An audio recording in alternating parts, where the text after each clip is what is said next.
Lucas 14:16. Entonces Jesús le dijo: un hombre hizo una gran cena y convidó a muchos. Y a la hora de la cena envió a su siervo a decir a los convidados: venid, que ya todo está preparado. Y todos a una comenzaron a excusarse. El primero dijo: he comprado una hacienda y necesito ir a verla, te ruego que me excuses. Otro dijo: he comprado 5 yuntas de bueyes y voy a probarlo, te ruego que me excuses. Otro dijo: acabo de casarme y por tanto no puedo ir. Vuelto el siervo, hizo saber estas cosas a su señor. Entonces, enojado el padre de familia, dijo a su siervo: ve pronto por las plazas y las calles de la ciudad y trae acá a los pobres, los mancos, los cojos y los ciegos. Y dijo el siervo: Señor, se ha hecho como mandaste y aún hay lugar. Dijo el Señor al siervo: ve por los caminos y por los vallados y fuérzalos a entrar para que se llene mi casa. Hasta acá la lectura de la palabra de Dios. Y tengo en la mente las 4 cenas que el Señor Jesucristo organiza en el Nuevo Testamento. Para nosotros que vivimos de este lado del mundo, parece que el momento alimenticio más importante es el almuerzo. Pero para la cultura del Medio Oriente, la cena reviste de gran importancia. Porque la cena, más allá de un momento para compartir la comida, es un momento para compartir con las personas. Y quiero referirme a 4 cenas que el Señor Jesucristo va a organizar en el Nuevo Testamento. Empezando con esta de Lucas 14, la cena del Evangelio. El Señor Jesucristo ha preparado todo lo necesario para que toda persona venga a su invitación, que toda persona que ha sido convocada sea atraída por Él. La persona no tiene que traer nada, todo lo ha preparado el Señor Jesucristo. Pero cuando se predica el Evangelio, que en Cristo hay perdón, que los pecados son limpiados, que la persona puede ir al cielo por la gracia del Señor, que el infierno está vencido y la muerte es sin horror, las personas, después de escuchar el mensaje, se levantan, se van, continúan con su vida y no se arrepienten de sus pecados. En la cena del Evangelio encontramos el alto nivel de rechazo que tiene la persona del Señor Jesucristo. Personas que saben la gran invitación que Dios está ofreciendo. Personas que reconocen la gran oferta de la salvación, pero no están dispuestos a tomar los pasos necesarios para ser salvos por la fe en Cristo Jesús. La cena del Evangelio es un cuadro de que todo ya está preparado, todo ya está dispuesto. Cristo ha muerto en la cruz, Cristo ha derramado su sangre preciosa, Cristo se ha levantado entre los muertos y se ha dado testimonio de esa verdad tan preciosa, de tal modo que aún en la actualidad hay libertad para predicar salvación a todo aquel que en Él cree. Estoy meditando en el versículo que expresa el profeta Isaías: paraos en los caminos y mirad y preguntad por las sendas antiguas cuál sea el buen camino y andad por él. Y la respuesta es: dijeron, no andaremos. La persona en su pecado, conociendo de la gracia de Dios, conociendo del amor de Dios, intencionalmente decide rechazar la salvación. Y eso es perjudicial no para el organizador del evento. Dios sigue siendo Dios y Dios sigue teniendo todos sus atributos, aunque una persona decida rechazarle. Es perjudicial para aquella persona que le ignora y que decide hacer caso omiso a la invitación que el Señor hace a través de la cena del Evangelio. Todo ha estado preparado. ¿Quién organizó la cena? Fue el padre de familia, el dueño de la casa. No se le está pidiendo nada a los invitados y aún así los invitados tienen la osadía de rechazar la invitación. Ahora, tenemos que ir un poquito más adelante, no muy lejos, en la palabra de Dios para encontrar la segunda cena que el Señor organiza. y es conocida como la Cena del Señor. Al final de la última Pascua, el Señor Jesucristo va a tomar un pan y lo va a partir y va a dar gracias y va a decir en cuanto a ese pan: esto es mi cuerpo que por vosotros es partido, haced esto en memoria de mí. Y luego de ello tomó la copa y dio gracias por ellas y dijo que esta copa es el nuevo pacto en mi sangre, haced esto todas las veces que la bebiereis en memoria de mí. ¿Sabe, amigo? No todos los que recibieron la invitación en la cena del Evangelio le rechazaron. Hay unos que aceptaron esa invitación. Y es interesante ver que quien ha aceptado la invitación es el que estaba lejos: el cojo, el pobre, el ciego, el manco. Esas personas sí han aceptado la invitación, porque el siervo ha dicho que se ha hecho como mandaste y aún hay lugar. El pobre ha respondido a la cena del Evangelio. El que no puede ver ha respondido a la cena del Evangelio. El que no puede andar de una manera adecuada, el cojo, ha respondido a la cena del Evangelio. Cuando Cristo pueda ver a su iglesia en la gloria, se va a encontrar una obra completa. Si bien es cierto, hubo personas que rechazaron la invitación y quedarán excluidos de la presencia de Dios y de la gloria de su poder, hay personas que en el cielo van a estar recibiendo la bendición y la gracia de ser hechos hijos de Dios. ¿Quiénes son esas personas? El Señor Jesucristo dijo: bienaventurados los pobres en espíritu, porque de ellos es el reino de los cielos. Una persona que se considera pobre, imposibilitado de poder llegar al cielo, y que en su pobreza espiritual confía en Cristo como Salvador, es una persona que puede alcanzar salvación, porque la salvación no es por obra para que nadie se gloríe.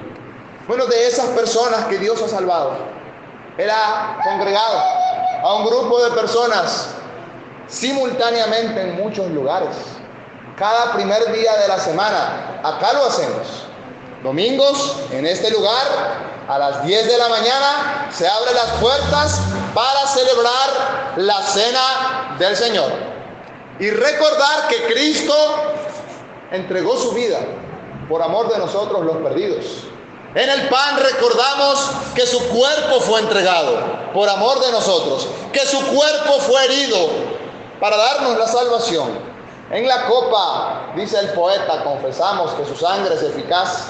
Y la copa tiene un simbolismo tan especial porque representa la inversión de Cristo, la sangre del nuevo pacto que por vosotros se derrama, pero representa la ganancia de esa inversión, el nuevo pacto en su sangre, los efectos de la salvación, cambiando el corazón del hombre para toda la eternidad. Amigo, en la cena del Señor contemplamos a aquel que nos ha dado la bendición de ser hechos hijos de Dios. Y si en la cena del Evangelio todos están invitados, en la cena del Señor son solo los creyentes los que pueden acercarse y adorar al Señor en espíritu y en verdad.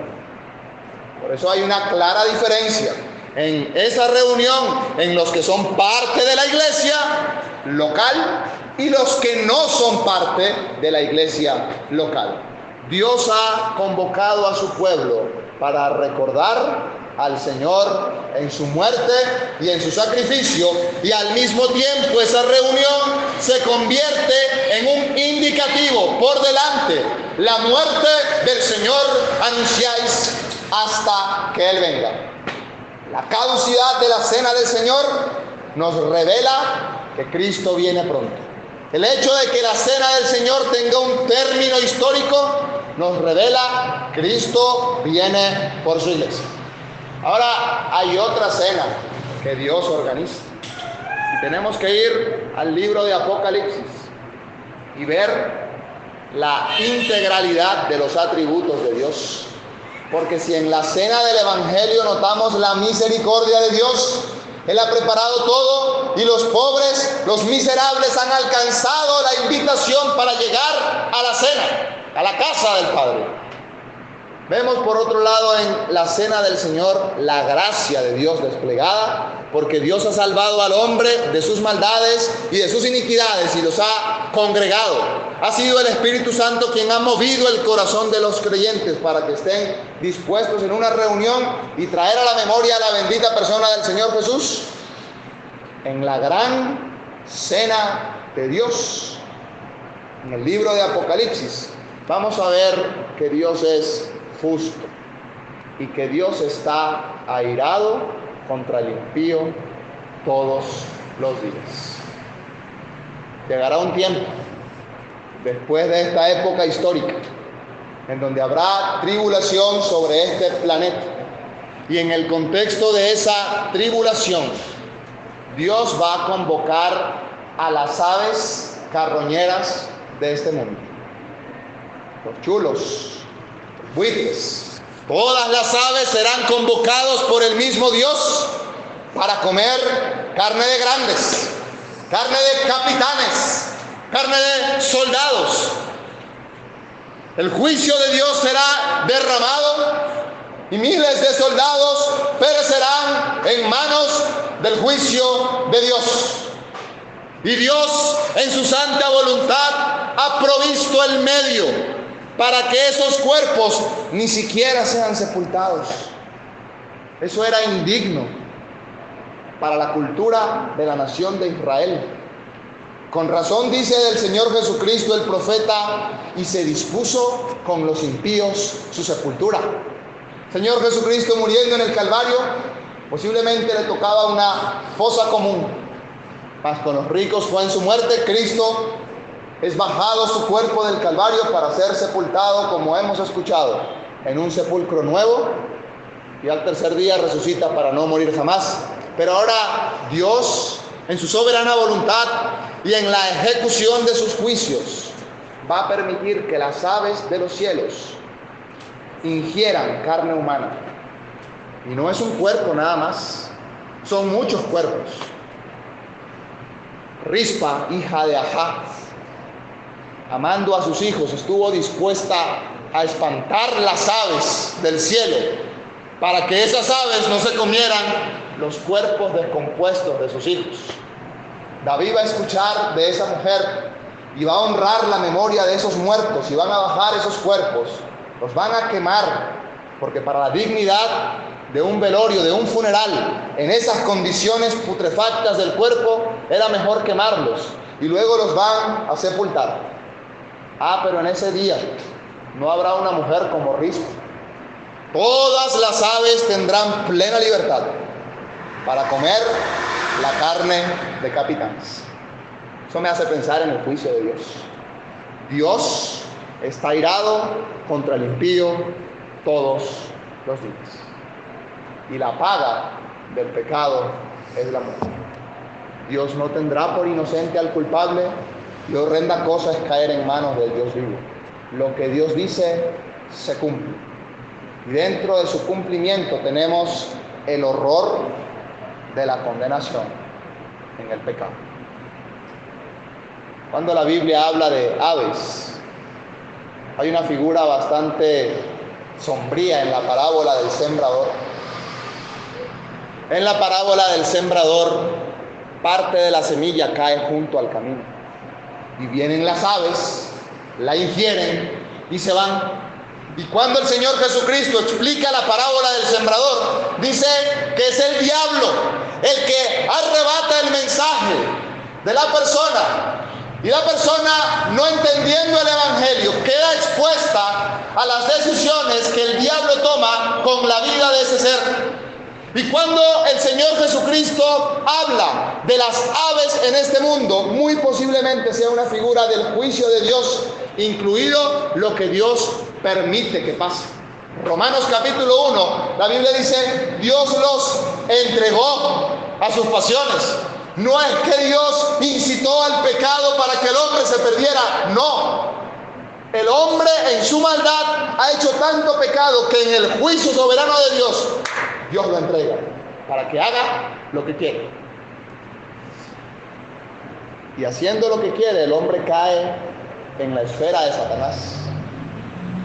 esclavo del pecado, obtiene el mismo destino que el padre de mentira.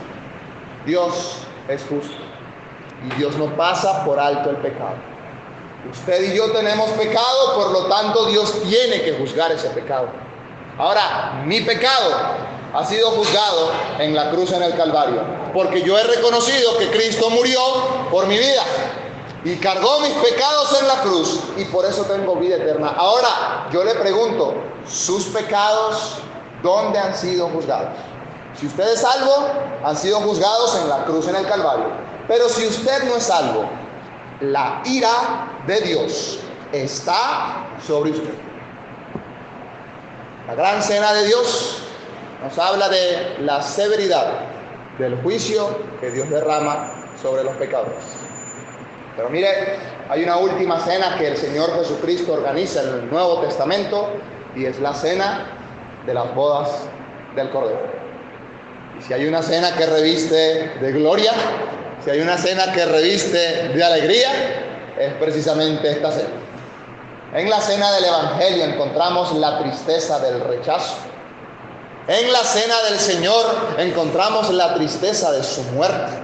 En la cena de Dios encontramos la tristeza de los perdidos. Pero en la cena de las bodas del Cordero no hay tristeza alguna. Es la fiesta de bodas. Cristo ha tomado a la iglesia para sí, y Cristo quiere invitarlos a todos los creyentes de ese momento, de esa época histórica, invitados a la cena de las bodas del Cordero. Y mira, amigo, la gloria de Dios de una manera especial se va a revelar en ese momento. Y Dios lo está invitando a usted. No lo está invitando como uno más que se va a sentar en aquella mesa, por allá lejos de donde esté el novio. No lo está invitando para ayudar en la logística del servicio, de la cena de las bodas. No lo está invitando a ser parte del cortejo de bodas, que sería de muchísima dignidad. No, Dios lo está invitando a usted para que sea parte protagónico de esa cena de las bodas del Cordero, porque es Cristo y la iglesia. Y la iglesia es la reunión de los creyentes que hemos confiado en Cristo como nuestro Salvador. Esa figura de unidad, esa figura de cercanía de un esposo con su esposa, refleja la cercanía entre Cristo y su iglesia, entre Cristo y los creyentes. Y aunque acá en la tierra no sea tan fácil de identificar en algunas ocasiones, la verdad es que para siempre Cristo y la iglesia estarán juntos. Una promesa muy especial que dice el apóstol Pablo a los tesalonicenses es que luego del rapto de la iglesia estaremos siempre con el Señor. Si el Señor está en el cielo, yo voy a estar con Él en el cielo. Si el Señor regresa a la tierra, yo voy a estar con Él en la tierra. Si el Señor en sus planes futuros nos quiere presentar el universo, yo voy a estar con Él en cada lugar, porque así estaremos siempre con el Señor. Pero ahora quiero terminar como comenzamos en el himno. Apocalipsis capítulo 3, versículo 20. Es el Señor Jesucristo llamando a una puerta y dice: he aquí, yo estoy a la puerta y llamo. Si alguno oye mi voz y abre la puerta, entraré a él y cenaré con él y él conmigo. ¿Sabe, amigo? Para tener comunión con el Señor hay que tomar acciones. Y en la figura de Apocalipsis 3:20 hay que abrir la puerta del corazón, dejar entrar al Salvador, y el Salvador va a entrar. Pero mira la figura: entraré a él y cenaré con él y él conmigo. Cristo tiene relación con el creyente. El creyente tiene relación con Cristo. Cristo ha preparado todo en la cena del Evangelio, y Cristo quiere compartir esa salvación que ofrece en el Evangelio a toda persona que está dispuesta a abrirle la puerta de su corazón. Ahora, ¿cuándo se puede hacer eso? La Biblia expresa que hoy es el día de salvación. la voz de mañana, dice un poeta, es voz de Satán. De modo que queremos animarte a ser parte de la cena del Evangelio, la cena que te trae la salvación de la vida eterna. Si el Señor no viniera antes, podrías crecer como creyente y llegar a participar de la cena del Señor. Y ojalá que así fuera. Pero mire, si el Señor viene antes, si no tuviera tiempo para ser bautizado y llegar a la comunión de la asamblea, usted estaría presente en la cena de las bodas del Cordero, en la gloria de Dios. De modo que la invitación para estas cenas es hoy, porque hoy es el tiempo aceptable. Hoy es el día de salvación. Vamos a orar. Padre, en el nombre del Señor Jesucristo, queremos darte las gracias por tu planeación. Has querido salvarnos y has diseñado un hermoso plan en donde podamos ser incluidos. Tu Hijo amado ha entregado su vida en el Calvario y es por él que tenemos la vida en abundancia. Te damos gracias por las puertas de este lugar abiertas para la exposición del mensaje de la salvación, y queremos rogarte por la prosperidad del Evangelio y por la propagación del Evangelio, que tú puedas, oh Dios, glorificarte en medio de tu pueblo, que las almas sean salvas, y no solamente es que sean salvas, sino que sean atraídas a ti, a obedecer tu santa voluntad y tu santa palabra. Queremos pues encomendar los resultados de la predicación del Evangelio en tus manos, en el nombre del Señor Jesucristo. Amén. Vamos a cantar la última estrofa del 352. Te traigo gozo, luz, perdón, te traigo paz y bienestar, en tu abatido corazón podré yo entrar. Y después de cantada esta última estrofa, la reunión quedará terminada. La próxima reunión será el domingo a las 10 de la mañana, acá en este lugar, para celebrar la Cena del Señor. El sábado a las 3:30 estaremos en la clase bíblica en Porfía. Entonces, cantando la tercera estrofa, quedaremos despedidos. Te traigo gozo, luz, perdón, te traigo paz y bienestar, en tu abatido corazón podré yo